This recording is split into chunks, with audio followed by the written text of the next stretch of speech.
So, it is that time of year where we all overindulge just a little bit, drink maybe a little bit too much, maybe eat a little bit too much food.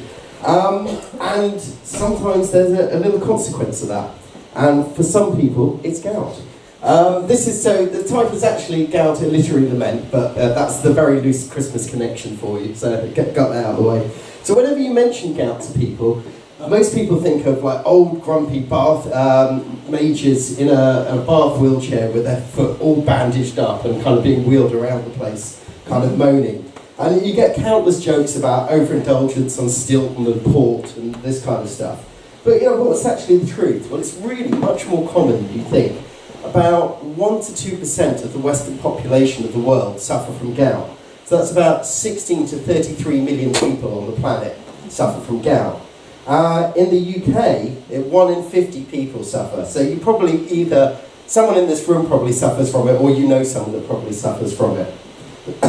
Now, in the UK, the most interesting place, the highest prevalence of gout is Merthyr Tydfil and Guildford.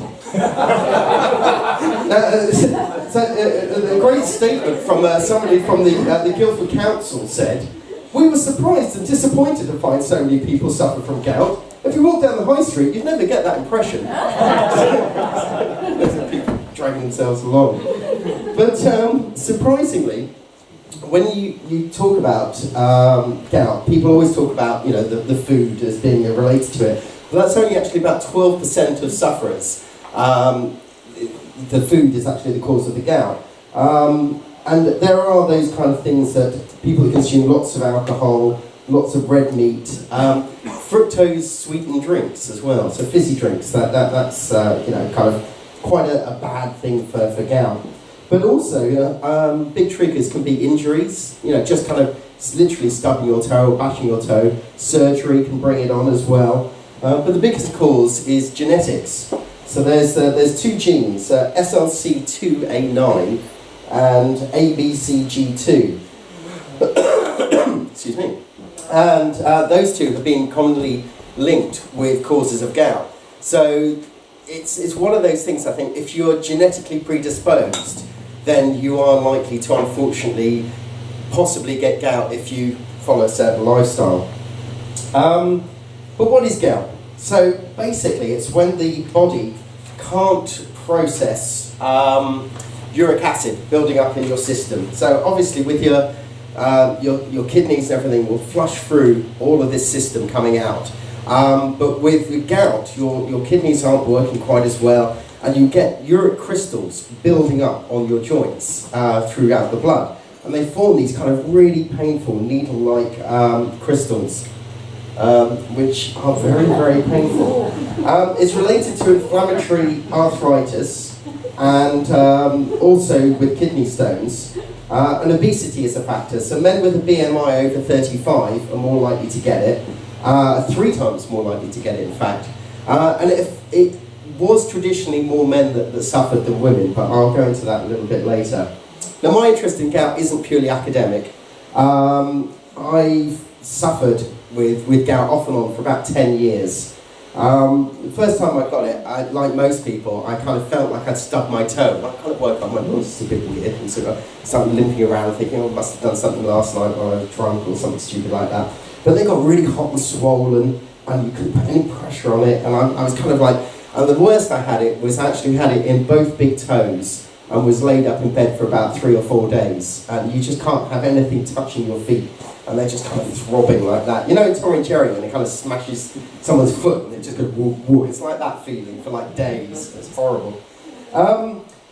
But also, I'm considerably lucky because it can get really quite bad. Like this. It's not a great picture, unfortunately, but I don't know if you can see this hand. You can see that is someone's finger joint. That's a knuckle there, and he's right on the end. It gets really quite, terrible in some people. I know people who have been completely bedridden and debilitated. It's affected every single joint in their body. And if you're really unfortunate, I hope you've all eaten. And it can even break out that the crystals can actually break the skin and start to come through. So it's one of those things that people always kind of joke about, but it's quite nasty at times. But also as a writer, I had a kind of realised that I'm actually in some really good company with people that suffer from gout. There's a long, illustrious line of authors who have suffered from gout, including this chap, Thomas Sydenham, who was a physician who wrote in 1683, "The victim goes to bed and sleeps in good health. About 2 o'clock in the morning, he is awakened by a severe pain in the great toe, more rarely in the heel, ankle or instep. The pain, which was at first moderate, becomes more intense. Now it is a violent stretching and tearing of the ligament. Now it is a gnawing pain, and now a pressure and tightening. So exquisite and lively, meanwhile, is the feeling of the part affected, that it cannot bear the weight of bedclothes, nor the jar of a person walking in the room." So he knows what he's talking about, because he was obviously a gout sufferer. So, as was this chap, Joseph Conrad. Now, he picked up something supposedly known as malarial gout, which I think was just kind of, I still haven't found out what malarial gout actually is. But he caught that supposedly in the Belgian Congo. It could be that it just triggered something in his genes that caused the gout to go off. So just before he wrote Heart of Darkness, it lodged in his hands and his feet. So he wrote a letter in 1905 to Sir Kidney Colvin, saying, "There comes a point when disease, like bad weather at sea, becomes, in sailor parlance, unmanageable. There were 4 days when I had to lie on my back as helpless as a waterlogged and demasted hulk." And there's a huge amount of people that suffer from gout throughout history. I mean, it's like Benjamin Franklin, Leonardo da Vinci, Martin Luther, Oliver Cromwell, Galileo, Theodore Roosevelt, Henry James, Benjamin Disraeli, Thomas Jefferson, Karl Marx. Now you may notice there that there is a common thread there, that they're all white men. Which is interesting because in fact actually African Americans are twice as more likely to contract the malaise. And fewer women do suffer, but one of the more famous ones that did was Queen Anne, and she had it really bad. So from at least about sort of 1698, and it rendered her lame for pretty much most of her later life, and she was being carried around in a sedan chair or a wheelchair. And one of the courtiers, Sir John Clerk, wrote in 1706, "Under a fit of the gout and in extreme pain and agony, and on this occasion, everything about her was much in the same disorder as about the meanest of her subjects.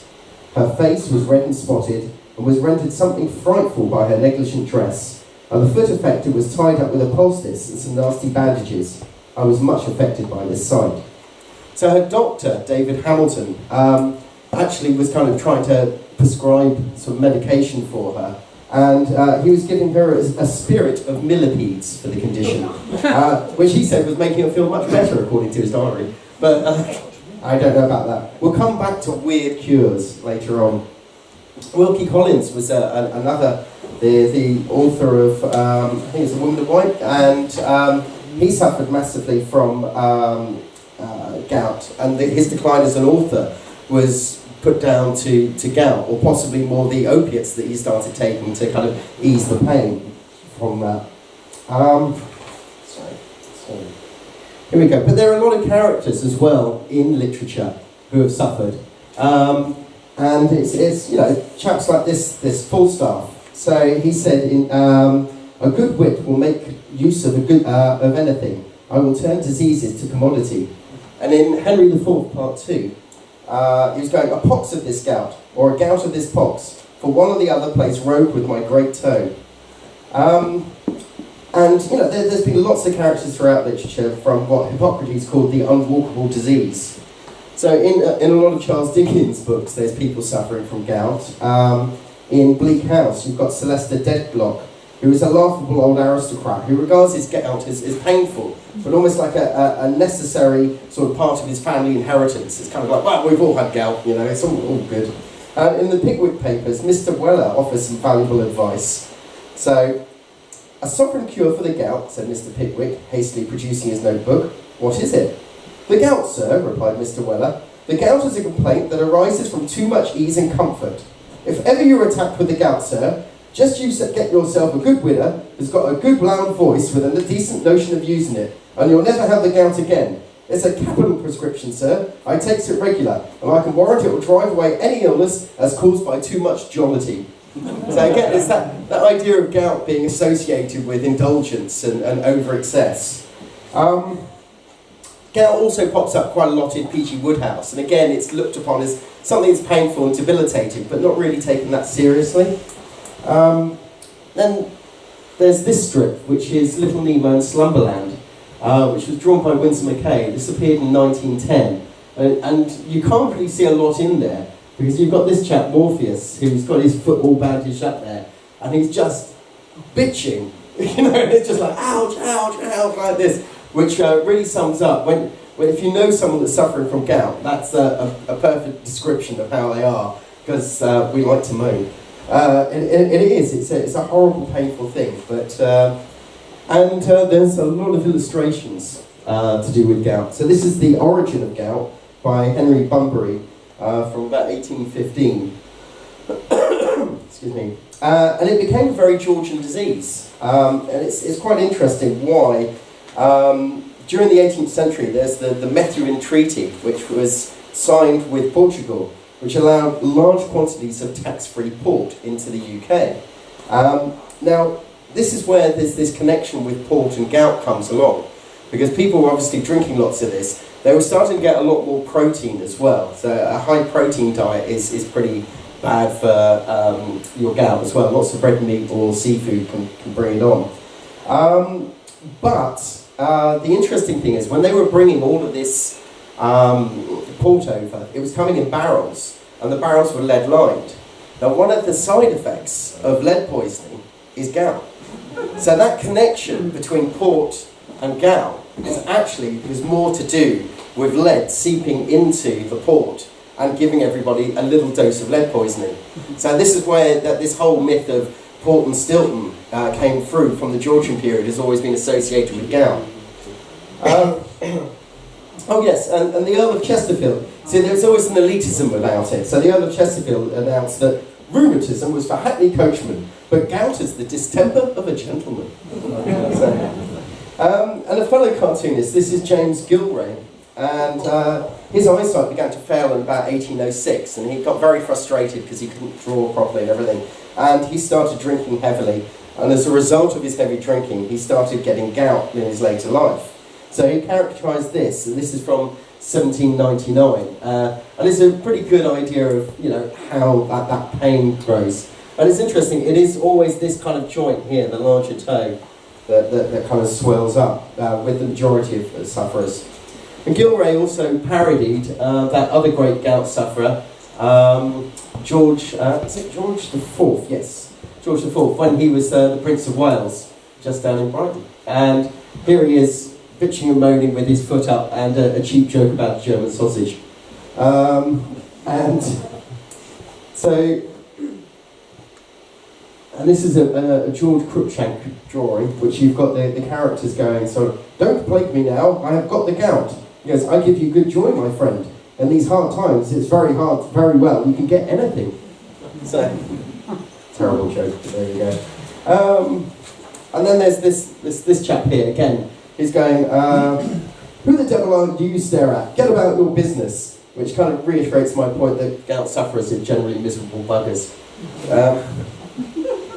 In 1798, Thomas Ronaldson went to Bath, and he started sort of illustrating all of the characters and the people that were going to Bath for the spa and taking the waters and doing this.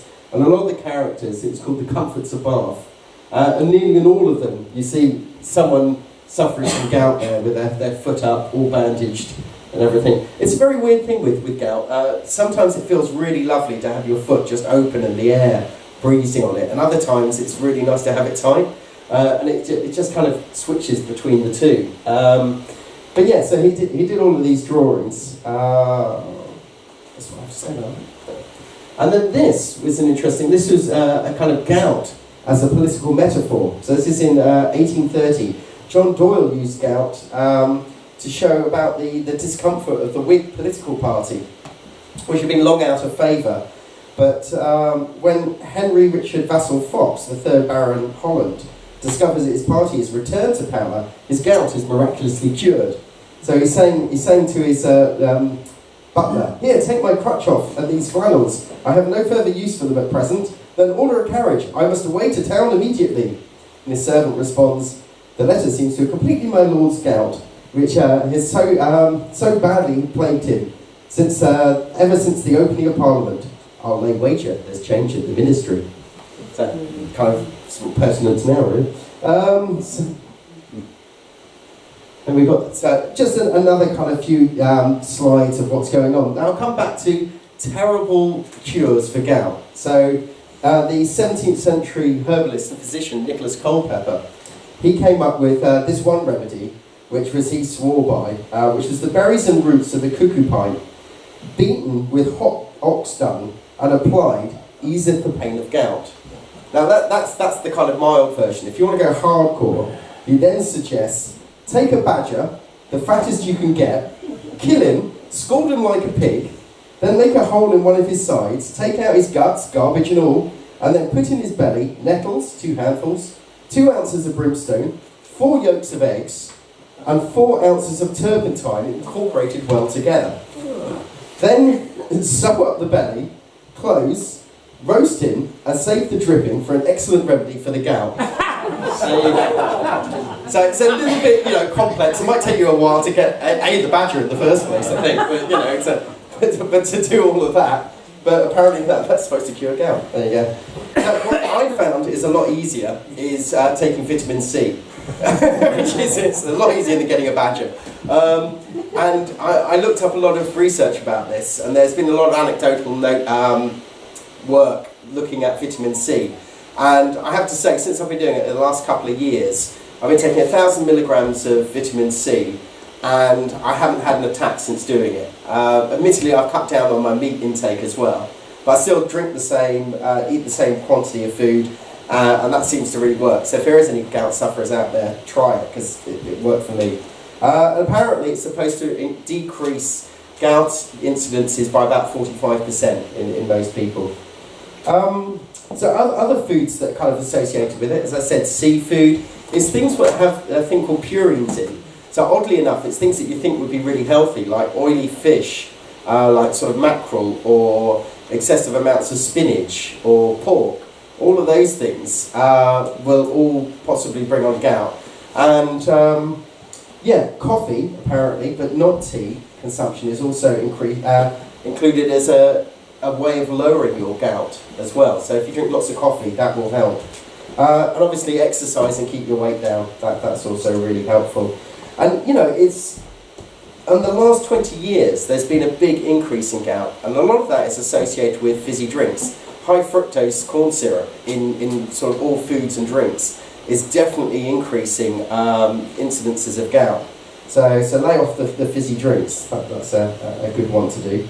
And of course, life expectancy, people are living longer, so these kind of incidences are happening more frequently.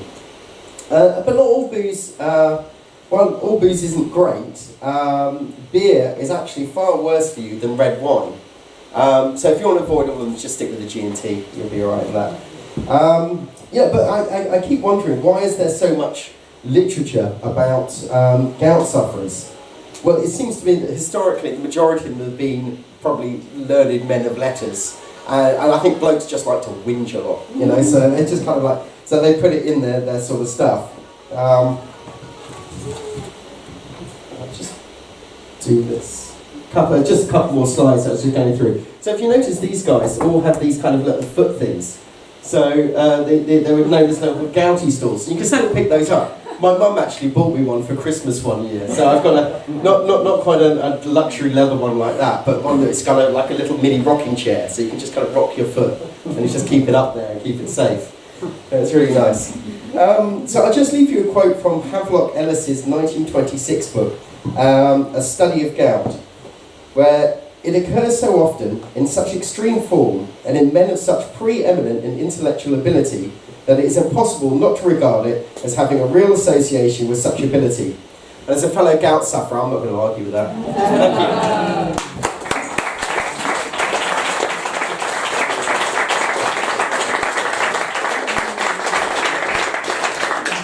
Brilliant, excellent. Well, we've got time for a couple of questions. If anybody wants any fellow gout sufferers in the room, I don't know if that's something. Oh, there we are. Well, any questions for Tim? Fabulous talk. Yeah, question right here. Does, I've forgotten. When you have kidney dialysis, would that procedure ease your gout?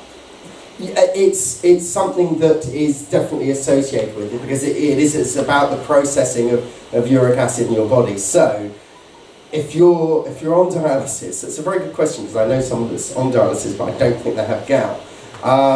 I would imagine that it would actually ease it because your process it's doing the hard work for the kidneys for you, and it's going to be much more functioning. So I would imagine it would probably ease the gout overall. It should do, yeah. Excellent. Extreme measure, but it works. Yes. I was living in Sydney, Australia in 1980, and I was on the balcony of my flat in the sunshine between jobs. I had about a month off or something. I'm a chef, I work in the mining council. And I'm sitting there drinking gallons of red wine, and the mates come home and they get the shit. And the toe swelled up, which I assumed was gout for a few days. So I thought, right, I just fasted for 4 days, and it disappeared. Now I'm assuming it was gout. It was very painful. Yeah, I mean, if you hadn't banged your toe or anything, I mean, no. No, but that's the thing. I mean, the natural thing is you think, well, why is my toe hurting? Exactly. And that was the first incident I ever had. So Yeah. I would say just watch that because now that you've had it, that means you are predisposed. Yeah. So you know, you just have to keep an eye on it. Years ago, you know. Yeah, well, you were very lucky. But yeah, I mean, again, sometimes it's your body's just reaction to extreme circumstances. So, you know, for some reason, I think I did go on we were talking about this earlier, a paleo diet. And I think I was really trimming down. I was just eating loads and loads of pork, which was insane because, of course, what did it do? It brought on a massive attack for me. So, you know, it's such an innate science because I think, like everybody's body is different. So everyone will have different triggers. For someone it might be beer, for someone it might be wine, and it's going to be different for everybody. So you can't really say this will definitely work or that definitely work. You have to kind of find it out for yourself, I think, and just avoid the things that. Notice what you did before in the tag, and then don't do that again. Any other questions? Yeah. Question. You said that it's often or more commonly a genetic issue. Is it hereditary? Well, by the very nature of genetics, that yes, it can be. So it tends to kind of run in families, but like most genetics, it can skip a generation or two as well. So you know, it's not, and again, it's not predisposed because although you might have that gene, if you're living a particularly healthy lifestyle, which you're not drinking fizzy drinks and you're not eating particularly large amounts of red meat or oily fish or these things, then you won't get those triggers. So that's what I'm saying. It's that kind of nature-nurture thing. But most people that do suffer from gout have that gene connection in there. It's just whether it gets triggered or not. So it's about environmental issues as well. Excellent. Any final questions for Tim before we take a quick break? Oh yeah, one here. Yeah. Quick one. So you're saying it manifests in the feet and hands? It can do, mostly, but it can actually affect every joint. As I said, I know people that have had it in elbows and the knees, and they've literally been bedridden for months on end, you know, and completely debilitated. Ask, what's the most unusual place it's manifested? It's a family show. there's no bones there. despite the fact. But yeah, you know, but yes, it would just be where all those bones are, because it actually builds up on the bones and the crystals there. So it would be everywhere there, knees, ankles, you know, I guess hips. Yeah. So anywhere really. So yeah, it can be anywhere there is a joint. Excellent. Right. In that case, can we thank Tim for a fabulous talk on gout?